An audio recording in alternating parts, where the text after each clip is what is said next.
everyone, welcome back to Joe Man's Land. My name is Bob. Just kidding, my name is Joe. Welcome back. Today's video is going to be all about different ways that you can connect with your students, both online and offline.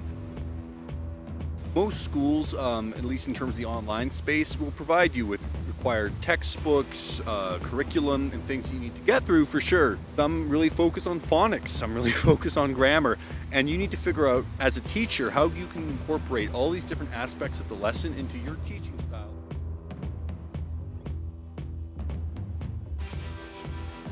What I mean is ask your students about what they do for fun. Get them to share some of their artwork with the class. Play some music. In my classes, we do a recital once a semester so the kids can really show off what they're good at and what they like doing outside of class. English is all about communication, right? So if your students feel more comfortable with you as their instructor, they're going to take more risks using the new vocabulary terms you're teaching them. Know your level and know your students in terms of their ability.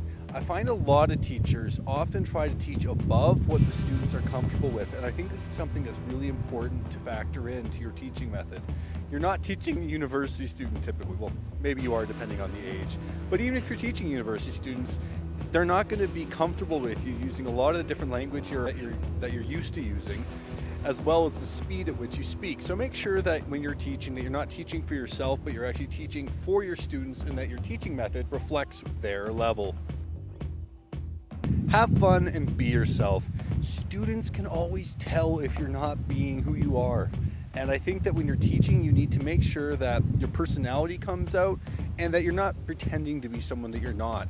I've met lots of teachers that over-animate and go like this, whoa, but that's not their personality. And the students can sense that, and they really engage a lot less with you than they would if you just used your own voice, your own personality, and showed that to them during the class.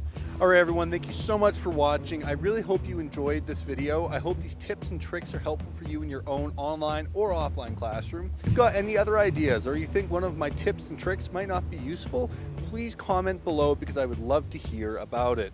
Thank you so much for watching. Hit that subscribe button, like and share, and I'll see you guys soon. Keep on teaching.